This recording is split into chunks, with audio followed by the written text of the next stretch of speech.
Ma'asyarul muslimin rahimakumullah. Kita adalah semuanya pemimpin.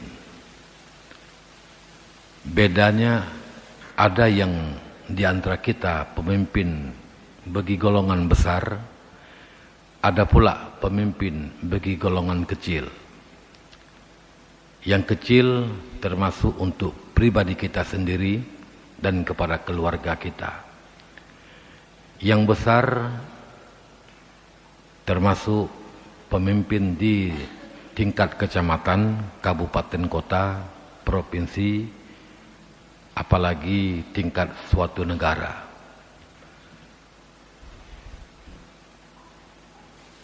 Terhadap semua kita, Allah akan minta segala pertanggungjawaban terhadap apa yang kita pimpin selama ini. Dan kita selaku pemimpin baru dianggap berhasil dan sukses dalam kita memimpin apa yang kita pimpin ketika kita berhasil melakukan 3 perkara. Sebagaimana Rasulullah SAW telah mampu melakukan 3 perkara sehingga keberhasilan beliau adalah yang dipuji oleh Allah Subhanahu wa taala. Akhlak beliau, perilaku beliau, dan segala gerak-gerik beliau Allah memuji dan memerintahkan kita untuk mengikuti jejak-jejak beliau. Innaka la'ala khuluqin azim. Engkau akhlakmu ya Allah, akhlakmu ya Muhammad sungguh agung dan mulia. Laqad kana lakum fi Rasulillah uswatun hasanah. Kemudian Allah juga berfirman, adalah bagi kamu pada pribadi Rasulullah sebagai patron, contoh suri tauladan, uswah yang hasanah. Liman kana yarjullaha wal yaumal akhir, bagi orang yang mengharapkan ridha Allah dan keampunan daripada Allah, dan bagi orang yang mengharapkan kemenangan nanti di hari akhirat, dan juga bagi orang yang selalu memperbanyak berzikir kepada Allah Subhanahu wa taala. Jadi kita yang mengharapkan keridhaan Allah dan keampunan daripada Allah, dan kita yang mengharapkan kemenangan dunia dan akhirat, maka Rasulullah lah sebagai contoh suri tauladan bagi kita semuanya. Oleh karena itu, mari kita melihat 3 perkara yang telah sukses Rasul lakukan untuk kita umatnya, untuk menjadi ukuran bagi kita apakah selama ini kita sebagai pemimpin, ada yang wali kota, ada yang bupati, ada gubernur, ada camat, ada bapak kesi, pimpinan kampung. Apa yang telah kita lakukan? Telahkah kita berhasil dalam memimpin ataupun gagal? Maka Rasulullah SAW ketika beliau telah dekat dengan akhir hidup beliau, beliau ketika pulang dari satu peperangan Hawazin, beliau mengumpulkan para sahabat-sahabat dan menyatakan beberapa pernyataan di hadapan para sahabat. Pertama, Rasul bersabda, kuntum mutafarriqin fa'allafakumullah. Dulu kamu bercerai-berai, suka berperang, suka berkelahi, tidak ada kekompakan dan kejinakan, tidak ada rasa kasih dan sayang sesama kamu. Tapi dengan berkat kepemimpinanku, risalah yang kusampaikan kepada kamu semua, fa'allafakumullah, maka Allah telah menjinakkan, mengumpulkan kamu dalam satu ikatan akidah, la ilaha illallah Muhammadur Rasulullah, sehingga satu sama lainnya merasa bagaikan tubuh yang satu. Al-Islamu kal jasadi wahid. Islam seperti tubuh yang satu. Artinya kita umat Islam seperti satu tubuh. Mata sakit, mulut merasakan mata yang sakit. Kaki yang sakit, tangan yang sakit, apapun yang dirasakan oleh tubuh, anggota lain pun juga merasakan. Ketika sehat, semuanya sehat, merasakan kesehatan. Dan ketika ada anggota yang sakit, maka juga lainnya merasakan kesakitan. Ma'asyiral muslimin rahimakumullah. Maka kepemimpinan Rasulullah yang pertama yang berhasil beliau lakukan adalah mengumpulkan, membuat persatuan dan kesatuan, membangun kekompakan di antara para sahabat, membangun kekompakan di antara umat Rasulullah, orang besar dengan orang kecil, orang kaya dengan orang miskin. Mereka saling bersatu, saling mencintai. Ini adalah kategori pertama pemimpin yang sukses, pemimpin yang sanggup membangun kekompakan kebersamaan bagi umat, bagi rakyat. Bukan justru ketika kita jadi pemimpin, malah rakyat yang sebelumnya kompak dan bersatu bisa dibuat bercerai-berai, bisa dibuat saling bermusuhan. Dan ini harus kita bangun bagaimana? Apa yang kita lakukan? Lebih-lebih kita hidup di zaman demokrasi. Beda calon, beda dukungan, beda tim ses. Dari tingkat desa sampai tingkat kabupaten, provinsi, bahkan tingkat satu negara. Banyak calon, banyak tim sukses, dan kadang-kadang terjadi perpecahan, terjadi perceraian, terjadi macam-macamlah kegaduhan dalam masyarakat. Maka siapapun yang terpilih ketika dipilih oleh rakyat, kita harus bisa melakukan langkah pertama adalah menghilangkan cerai-berai, menghilangkan perselisihan, dan bisa membangun kekompakan di antara kita semua. Menyanyi Nabi Sata lakukan urusan Tuan Mandum. Kapan kita bisa bersatu? Kapan kita bisa berkumpul dalam satu ikatan persaudaraan? Galam abih, leh pilih bupati, ka pilih gubernur, ka pilih presiden, ka pilih gampung kecil. Jadi selalu ada pemilihan-pemilihan.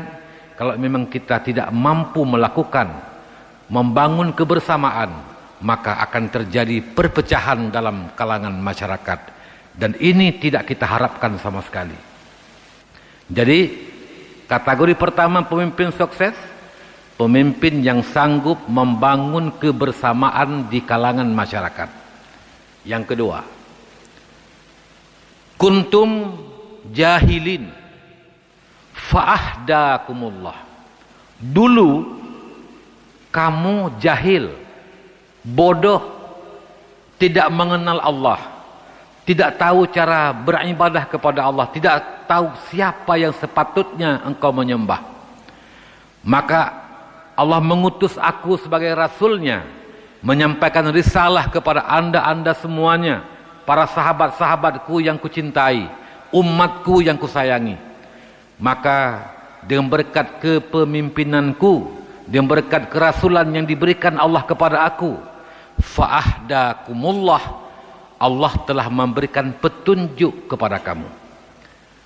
Maka yang Rasul berhasil lakukan yang kedua adalah umat yang sebelumnya bodoh, jahil, tidak berpendidikan, baik pendidikan umum di sekolah maupun pendidikan agama, pendidikan fardu ain, yang sebelumnya mereka tidak tahu. Tapi setelah Rasul memimpin umat mendapatkan ilmu yang bermanfaat daripada Rasulullah dan menjadi orang-orang yang alim. Maka kita sebagai pemimpin, Untuk berhasil kita sebagai pemimpin, kita harus bisa melakukan langkah kedua adalah membuat rakyat terdidik, bisa memberikan pendidikan yang layak, baik di sekolah maupun di pesantren-pesantren. Bukan malah pendidikan yang sudah ada bisa dihilangkan ketika kita menjadi pimpinan. Dalam desa ada pengajian, sebelum kita memimpin di desa ada pengajian, setelah kita menjadi pemimpin malah hilang pengajian-pengajian di desa-desa. Ini contoh umpama, na'udzubillah min zalik. Begitu pula dalam kecamatan, dalam kabupaten. Maka kewajiban yang kedua kita sebagai pemimpin adalah harus bisa memberikan pendidikan yang baik kepada rakyat kita. Kita sebagai pemimpin dalam keluarga, berapa tahun sudah kita berkeluarga, dari istri kita belum kita punya anak, kemudian kita punya anak 1, 2, 3 sampai 5 ataupun lebih daripada itu. Apa yang telah kita lakukan untuk mereka? Apakah mereka telah mengenal Allah Subhanahu wa taala? Apakah mereka telah tahu cara beribadah yang benar kepada Allah? Telahkah mereka mengenal mana halal mana haram? Apakah mereka telah berakhlak dengan akhlak yang mulia, akhlak yang terpuji? Karena kita memberikan pendidikan akhlak kepada mereka yang cukup. Kalau ini belum kita peroleh, kita gagal dalam memimpin. Pemimpin kecil, keluarga, gagal kalau tidak mampu kita memberikan pendidikan, memperkenalkan agama kepada anak dengan sebaik-baiknya, memperkenalkan mana yang baik untuk dikerjakan, mana yang buruk untuk ditinggalkan. Anak jahil, anak jadi orang-orang yang mengganggu lingkungan, karena pengaruh-pengaruh, akhirnya hidupnya membawa kepada kemudaratan bagi orang lain. Tunggu sekalian yang dimuliakan Allah Subhanahu wa taala, untuk bisa dikatakan berhasil dalam kita memimpin, apakah tingkat kabupaten kota, selama kita menjadi pemimpin kabupatikah, wali kotakah, ataupun kita gubernur, bagaimana rakyat kita, apakah mereka telah memiliki pendidikan yang baik? Wabil khusus pendidikan fardu ain. Pendidikan fardu ain menyangkut dengan akidah. Fardu ain menyangkut dengan ilmu fiqh. Fardu ain menyangkut dengan ilmu tasawuf.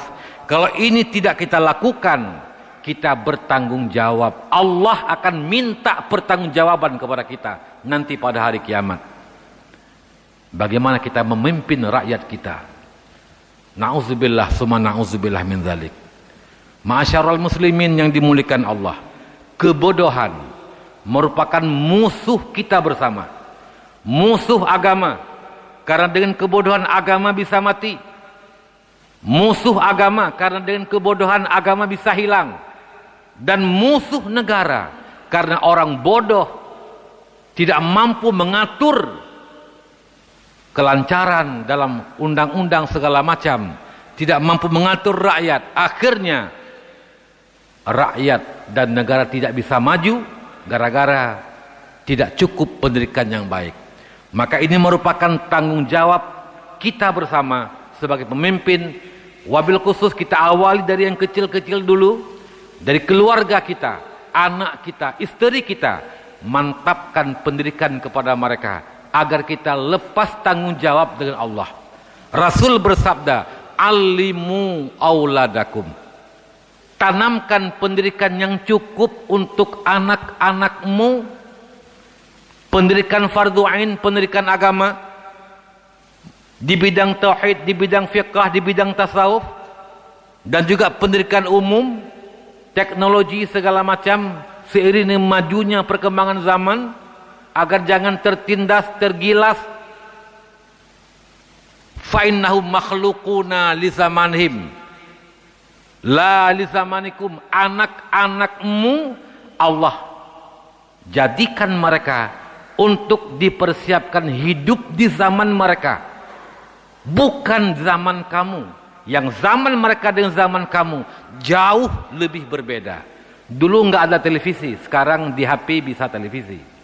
Bisa nonton bareng, bisa nonton live dan lain sebagainya. Itu di TV. Nggak ada dulu perkembangan seperti hari ini. Untuk hari ini dan bahkan Indonesia belum termasuk negara maju seperti mereka-mereka yang telah duluan maju. Sudah begini kehebatan teknologi. Bayangkan untuk 20 tahun yang akan datang, 10 tahun yang akan datang. Ketika Indonesia lebih maju lagi nanti, mungkin kita tidak bisa bayangkan apa yang akan terjadi yang hari ini belum terjadi.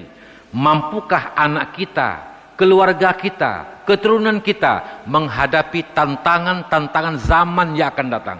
Jawabannya ada pada diri kita sekarang selaku pemimpin, yang merekalah kita bertanggung jawab dengan pendidikan mereka. Ini yang kedua. Orang berhasil, pemimpin yang bisa membuat rakyat berpendidikan, mengenal Allah, mengenal agama, tahu halal haram, dan lain sebagainya. Yang ketiga, kategori yang ketiga, Nabi berkata, kuntum alin fa'aghnakumullah. Dulu kamu miskin, tidak ada pekerjaan, tidak ada lapangan kerja, pekerjaanmu cuma menggembala, kurang pendidikan dalam hal pertanian, menanam kurma dan lain sebagainya, perdagangan. Kuntum alin, kamu dulu miskin. Dengan berkat kepemimpinanku, risalah yang kusampaikan, kuajarkan kepada kamu hidup yang baik, saling menghargai, saling menghormati, memuliakan antar sesama, membangun ekonomi rakyat. Fa'aghnakumullah, maka engkau diberikan kekayaan oleh Allah Subhanahu wa taala. Maka pemimpin yang berhasil, kategori yang ketiga adalah pemimpin yang sanggup membangun ekonomi rakyat. Sebelum kita memimpin mereka miskin, setelah kita memimpin mereka bisa hidup lebih mandiri. Mereka bisa hidup lebih mampan, lebih dalam hal kecukupan. Bukan sebaliknya, sebelum kita memimpin miskin, setelah kita memimpin kita yang kaya, mereka yang bangkrut. Na'udzubillah, summa na'udzubillah min dzalik. Jadi pemimpin yang baik, pemimpin yang sukses menurut Rasulullah SAW, dan itu telah beliau lakukan, adalah pemimpin yang bisa membuat program-program pro rakyat, membangun ekonomi rakyat, rakyat yang sebelumnya miskin bisa makmur dengan sebab program-program dan kepemimpinan kita. Semoga bisa bermanfaat, semoga bisa berfaedah untuk pribadi saya sendiri dan juga untuk kita semuanya. Di mana kekurangan, kesilapan mohon diperbaiki. Kalau memang enggak ada yang perlu diperbaiki, maka jadikan sebagai ilmu pengetahuan dalam kehidupan kita sehari-hari.